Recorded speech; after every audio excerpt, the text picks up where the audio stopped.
البدع والأهواء، أهل البدع العقائدية وأهل البدع السياسية. نقول بيننا وبينكم السلف، بيننا وبينكم الكتب، كان فيقول البدع بيننا وبينكم. Bismillahirrahmanirrahim.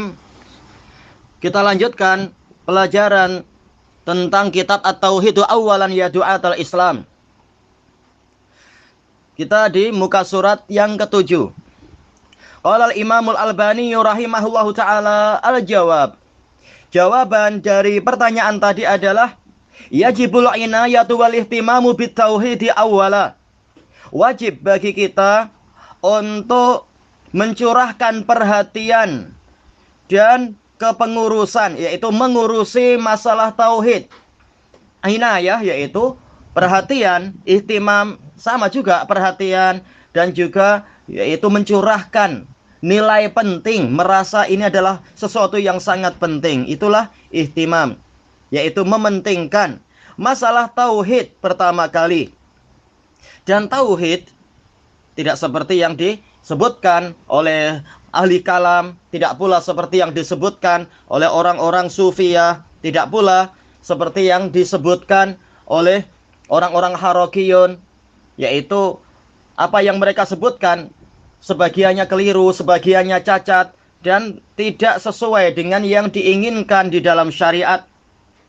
Tauhid secara bahasa itu masdar dari wahada yuwahidu tauhidan, yaitu ja'lu syai' wahidan, menjadikan sesuatu itu satu saja. Sebagaimana yang dikatakan oleh Al-Khalil bin Ahmad Al-Farahidi, guru dari Sibawayh rahimahumallah. Al-Khalil bin Ahmad mengatakan wa tauhid al-imanu billahi wahdahu la syarikalah. Yang namanya tauhid adalah beriman kepada Allah semata-mata, tiada sekutu untuknya. Wallahul wahidul ahad dut tawahhudi wal wahdaniyah. Allah adalah al-wahid al-ahad, yaitu yang satu zatnya dan satu saja sifatnya, yang memiliki satu kesatuan, yaitu betul-betul hanya dia semata. Memiliki wahdaniyah, yaitu sifat keesaan.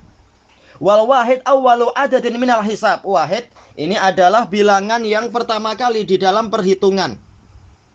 Ini sebagaimana dalam Al-Ain. Adapun secara istilah adalah sebagaimana yang dikatakan oleh Al-Imam Sa'di rahimahullahu ta'ala di dalam kitab beliau Al-Qaulus Sadid, syarah kitab Tauhid. I'lam anna tauhidal mutlaq, ketahuilah bahwasanya tauhid yang mutlak, al-ilmu wal i'tirafu bi tafarrudir rabbi bi sifatil kamal, yaitu pengetahuan dan pengakuan tentang bersendiriannya Allah dengan sifat-sifat kesempurnaan. Wal iqraru bi tawahhudihi bi sifatil 'azamati wal jalal, dan pengakuan penetapan tentang bersendiriannya Allah dengan sifat-sifat keagungan dan kebesaran. Wa ifraduhu wahdahu bil ibadah, dan menunggalkan dia sendirian satu-satunya di dalam peribadatan. Dan tauhid ma'ruf terbagi menjadi rububiyah, uluhiyah, dan asma' was sifat sesuai dengan dalil-dalil istiqra'i.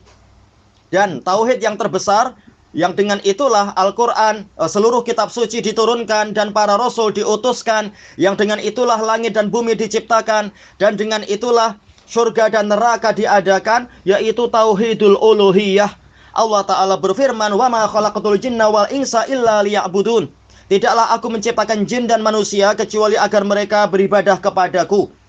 Sebagaimana dijelaskan oleh Imam Ibnu Katsir ketika mentafsirkan ayat ini, yaitu maknanya, hanyalah aku menciptakan mereka untuk aku perintahkan kepada mereka menyembahku, bukan karena aku memerlukan mereka. Tayyib. Kemudian Al-Imam Al-Albani melanjutkan, kama huwa manhajul anbiya'i war rusuli alaihimussalam, sebagaimana ini adalah manhaj para nabi dan rasul alaihimussalam, yaitu agar Allah Ta'ala disembah dan tidak dipersekutukan. Tayyib. Seandainya dakwah Nabi Musa itu adalah tauhidul hakimiyah, dalam artian yaitu mengurusi masalah kursi dan kekuasaan, niscaya inti dakwahnya akan dipusatkan pada masalah politik, yaitu bagaimana agar Fir'aun turun dari tahta. Tayyib. Ternyata tidak demikian. Dari awal sampai akhir, Nabi Musa inti dakwahnya adalah untuk tauhidul uluhiyah. Makanya tatkala Fir'aun itu sudah tenggelam bersama sekian banyak tentaranya, Nabi Musa tidak kemudian kembali ke Mesir untuk menduduki kursi yang sedang kosong atau kekuasaan yang sedang melemah untuk beliau rebut. Tidak demikian. Tapi beliau menjalankan perintah Allah untuk membawa Bani Israel kembali ke perkampungan nenek moyang mereka, Nabi Yakub yang ada di Baitul Maqdis dan seterusnya. Tayyib. Kemudian Al-Imam Al-Albani rahimahullah mengatakan bil idhafati lima warada fi su'ali sabiqi dzikruhu anifa, dan digabungkan kepada apa yang datang di dalam pertanyaan yang terdahulu yang telah disebutkan baru saja, min su'i waqi'il muslimin, tentang buruknya kenyataan keadaan kaum muslimin, naqul, kita katakan inna hadzal waqi'al alim laisa syarran mimma kana alaihi waqi'ul arabi fil jahiliyah. Sesungguhnya kenyataan yang menyedihkan ini, yang menyakitkan ini, tidaklah lebih buruk daripada kenyataan dan keadaan yang dialami orang Arab pada masa jahiliyah. Tentunya dari beberapa sudut pandang. Walaupun kita tahu kata Imam An-Najdi dari sudut pandang bahwasanya mereka lebih buruk, yaitu orang sekarang syiriknya lebih buruk daripada syirik jahiliyah. Demikian pula ini disebutkan oleh Imam Asy-Syaukani, demikian pula disebutkan oleh Imam Son'ani dan para ulama yang lain, bahkan para ulama sebelum Imam An-Najdi, para ulama Malikiyah, ulama Hanafiyah dan yang lainnya, mengatakan kesyirikan yang terjadi di masa sekarang lebih buruk daripada kesyirikan di masa jahiliyah. Taib. Dari sudut pandang itu jelas yang sekarang lebih buruk. Taib. Tapi yang diinginkan oleh Al-Imamul Albani di sini yaitu untuk memberikan harapan dan untuk menghibur bahwasanya secara umum kenyataan pahit, kenyataan yang menyakitkan sekarang ini tidaklah lebih buruk daripada yang dialami oleh orang Arab masa jahiliyah. Hina ma bu'isa ilaihim nabiyyuna Muhammadun sallallahu alaihi wasallam, tatkala nabi kita Muhammad sallallahu alaihi wasallam itu diutuskan. Liwujudir risalati bainana, karena risalah sudah ada di antara kita. Kalau dulu jahiliyah mereka betul-betul buta, tak tahu risalah. Sementara agama-agama yang terdahulu itu tidak dikirimkan kepada orang Arab. Istilahnya di masa itu tentunya ya, di masa apa? Jahiliyah menjelang ketibaan Nabi Muhammad SAW. Jelas sebelum itu agama Islam sudah ada, agama tauhid sudah ada, diwariskan Nabi Musa, Nabi Ibrahim kepada anak-anaknya. Demikian yang di Palestina, demikian pula yang di tanah suci Makkah, yaitu diwariskan oleh Nabi Ismail dan keturunannya. Jelas warisan itu ada. Tetapi apa, secara umum di masa setelah agama tersebut dirusak oleh Amr bin Amir bin Al-Khuzai bin Luhai Al-Khuzai yang menghancurkan sisa-sisa tauhid dan membuat banyak bid'ah kesyirikan di Jazirah Arab, maka betul-betul mereka boleh dikatakan tak punya risalah, tak kenal risalah kecuali sisa-sisa peninggalan Ibrahim yang berupa pengagungan Baitullah dan sebagainya. Tapi secara umum tidak ada risalah. Sedangkan kita sekarang ini risalah ada. Wa kamaliha, dan kesempurnaan risalah itu sudah ada. Wa wujudi ta'ifati dhahirati 'alal haq, dan keberadaan kelompok yang tegak di atas kebenaran. Menurut pendapat pertama, zahirah ay mudhirah, menampilkan kebenaran, atau zahirah 'alal haq yaitu menang di atas kebenaran, mengalahkan kebatilan. Sebagaimana dalam hadis Muawiyah muttafaqun alaih, juga hadis Sauban muttafaqun alaih, dan yang lain-lain. Wallati tahdibih, dan kelompok yang membimbing dengan kebenaran tadi akan selalu ada. Wa tad'un nasa lil islami shahih, dan kelompok tadi, kelompok yang tertolong dan selamat tadi, mereka mengajak manusia menuju kepada Islam yang benar, aqidatan wa ibadatan wa sulukan wa manhaja, secara akidah, secara ibadah, secara metode suluk yaitu menempuh jalan, manhaj. Ini hampir sama ya, metode dalam ibadah. Wala syakka bi anna waqi'a ulaikal arabi fi asril jahiliyah. Dan tiada keraguan bahwasanya keadaan orang-orang Arab di masa jahiliyah mumasilun lima alaihi katsirun min tawaifil muslimin al-yaum. Itu menyerupai keadaan dari kebanyakan kelompok-kelompok muslimin pada masa sekarang ini. Binaan ala dzalika naqul, dibangun di atas yang demikian itu kita katakan al-ilaju huwa dzakal ilaj, bahwasanya obat untuk penyakit sekarang ini adalah obat yang dulu itu juga. Tayyib. Itu bagus sebagaimana yang dinukilkan oleh Al-Imam Abu Ishaq Asy-Syatibi rahimahullahu taala, dinukilkan oleh beliau dari Abdul Aziz Ibnul Majishun yang mengatakan, saya mendengar Malik bin Anas rahimahullahu taala mengatakan, la yasluhu akhiru hadhil ummah illa bima salaha bihi awwaluha. Tidak akan menjadi baik akhir dari umat ini kecuali dengan perkara yang menyebabkan generasi pertamanya itu menjadi baik. Tayyib. Wa dawa'uhu wa dzakat dawa. Obatnya adalah obat yang itu juga. Tayyib. Fa bimithli ma 'alajan nabiyyu sallallahu alaihi wasallam tilkal jahiliyatal ula. Maka semisal dengan cara Nabi mengobati Nabi sallallahu alaihi wasallam mengobati jahiliyah yang pertama, fa'ala du'atil islamiyyin al-yaum. Maka wajib atas para dai Islam pada hari ini, jami'ihim mereka semua, ayyu ali jusu al-fahmi li makna la ilaha illallah, agar hendaknya mereka itu mengobati buruknya pemahaman tentang makna la ilaha illallah. Banyak yang mereka tidak paham. Kalau orang-orang sufiyah mengikuti pendapat dari orang-orang ahli kalam, orang sufiyah yang dulu dan orang sufiyah sekarang, termasuk di dalamnya adalah orang-orang jamaah tabligh. Tayyib. Nah, ini harus diperbaiki. La ilaha illallah, la ma'buda haqqun illallah. Tayyib. Kenapa? Karena la nafiyah lil jins. Ya'malu ta'malu amala inna ilaha ini adalah mabni alal fath fi mahallin nasab. Tayyib. Takdirnya apa? Ma'bud, la ma'buda. Karena ilah wazan fi'al bimakna maf'ul. Seperti apa? Firash bimakna mafrush, bisat bimakna mabsut. Tayyib. Maka demikian pula ini ilah bimakna ma'luh, la ma'bud. Kemudian illallah, lafdzul jalalah Allah ini badal. Lafdzul jalalah Allah bukan khobar la, tetapi dia badal. Badal dari khobar la yang terhapus. Tayyib. Kenapa? Karena kalau kita jadikan lafdzul jalalah Allah sebagai khobar, maka makna jadi rusak. Tidak ada sesembahan kecuali Allah. Seakan-akan semua sesembahan yang ada adalah Allah. Berarti apa? Ini akidah wahdatul wujud yang telah disepakati oleh para ulama. Kufurnya mereka. Seluruh alam semesta ini adalah Allah.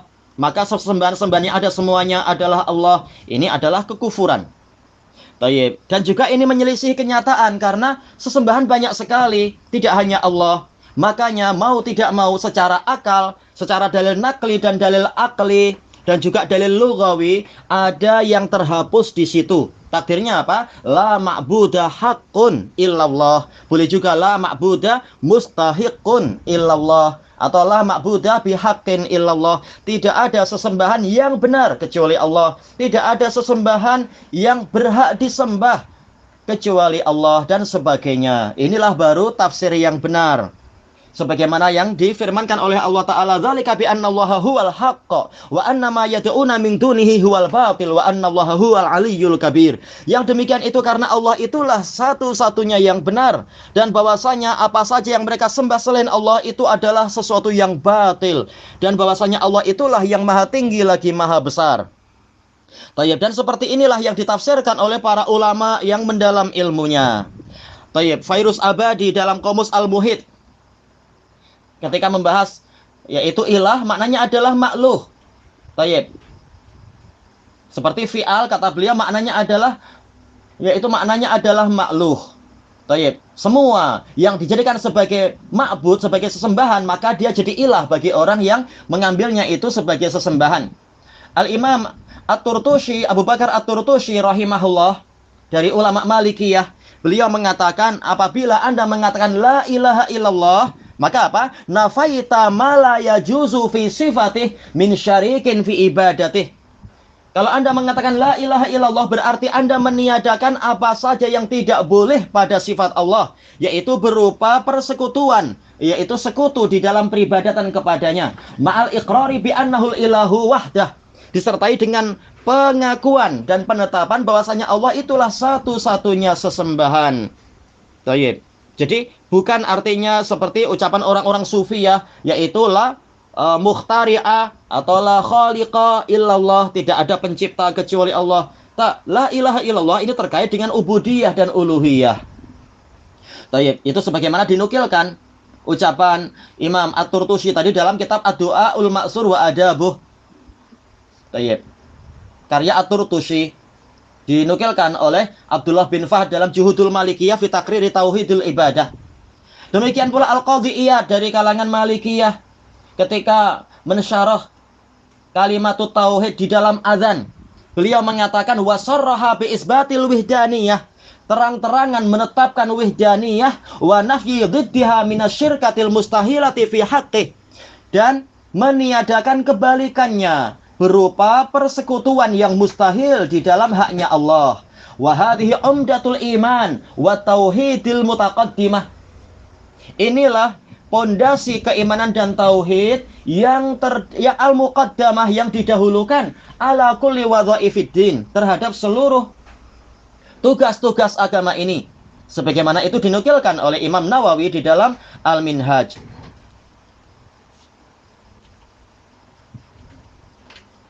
Tayyib Al-Qarafi di dalam, demikian pula Al-Qarafi dari kalangan Malikiyah, beliau mengatakan al-ilah al-ma'bud. Al-ilah adalah sesembahan. Tayyib. Walaisal muradu nafyal ma'bud kaifakan. Bukanlah maksud la ilaha illallah itu meniadakan ma'bud siapapun dia. Liwujudil ma'budina fil wujud. Karena kenyataannya di alam semesta yang disembah itu ada dan banyak. Kal asnam wal kawakib. Seperti patung-patung, bintang-bintang. Bal samma sifah. Tetapi di sana ada suatu sifat mutmaratun takdiruha la ma'buda mustahiqun lil ibadati illallah. Takdirnya, sifat yang tersembunyi tadi, takdirnya apa? La ma'buda mustahiqun lil ibadah illallah. Tiada sesembahan yang berhak untuk disembah kecuali Allah. Tayyib. Lalu beliau mengatakan wa man lam yutmir hadhihi sifah lazimahu ayyakuna tasyahhuduhu kadziba. Barang siapa tidak menetapkan sifat tadi, bahwasanya ada kata mustahik, berarti apa? Yaitu barang siapa tidak menetapkan khobar berupa hakun atau mustahikun, berarti konsekuensinya tasyahud dia dusta. Selesai dari Az-Zakhirah fil Al-Fiqhil Maliki. Ini adalah penjelasan para a'immah yang banyak sekali orang tidak mengetahui tentang masalah ini karena tidak mau belajar. Tayyib. Syekhul Islam Ibnu Taimiyah, beliau juga membahas seperti ini di dalam pembahasan yang cukup panjang, dan ini ma'ruf. Biasanya orang-orang tahu ini Ibnu Taimiyah dari kalangan Hambali, pendapatnya memang seperti itu. Makanya tak perlu kita bahas kalam Syekhul Islam, tetapi kalam para ulama yang lain inilah yang menjadi yaitu apa? Lebih kita utamakan untuk disebutkan sebagai hujjah terhadap orang-orang tersebut, hujjah terhadap kelompok-kelompok yang tetap tidak paham atau tidak mau memahami, kecuali apabila itu datang dari selain Hanabilah.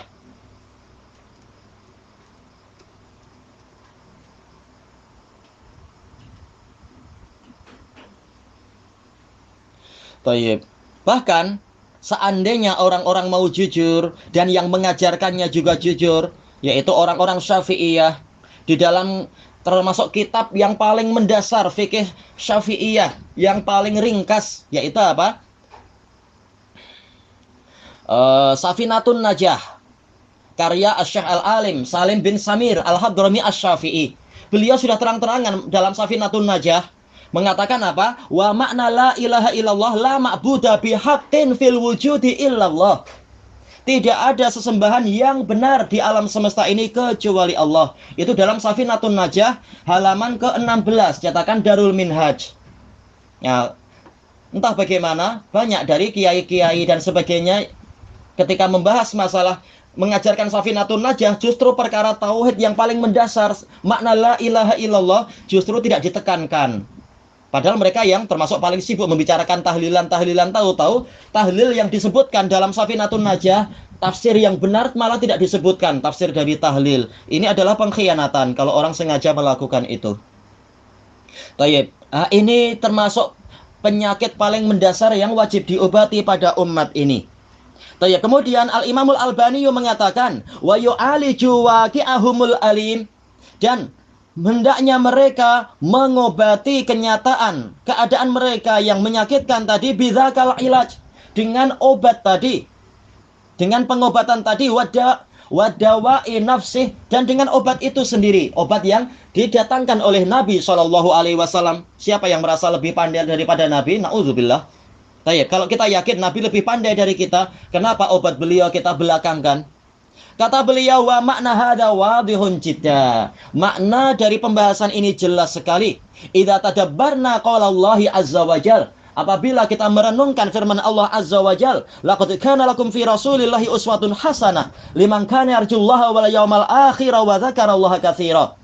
Demi kebesaran kami, sungguh benar-benar telah ada untuk kalian pada diri Rasulullah teladan yang baik bagi orang yang mengharapkan Allah, mengharapkan perjumpaan yang baik dengan Allah, ridha Allah, wal yaumal akhir, mengharapkan kesudahan yang baik di hari akhir, wa dzakarallaha katsira, dan banyak mengingat Allah. Adapun kalau kita mengikuti tarekat-tarekat, Anda baca kitab tarekat banyak sekali, justru walaupun banyak mengatakan la ilaha illallah, mengajarkan tahlilan, tapi nanti level-level berikutnya mereka akan mulai memalingkan dari Allah Ta'ala, tidak lagi mengingat Allah walaupun bilang, oh kita banyak mengingat Allah. Mereka akan mengatakan cukup dengan la ilaha 600 kali, illallah 400 kali, lalu Allah, lalu akhirnya hu.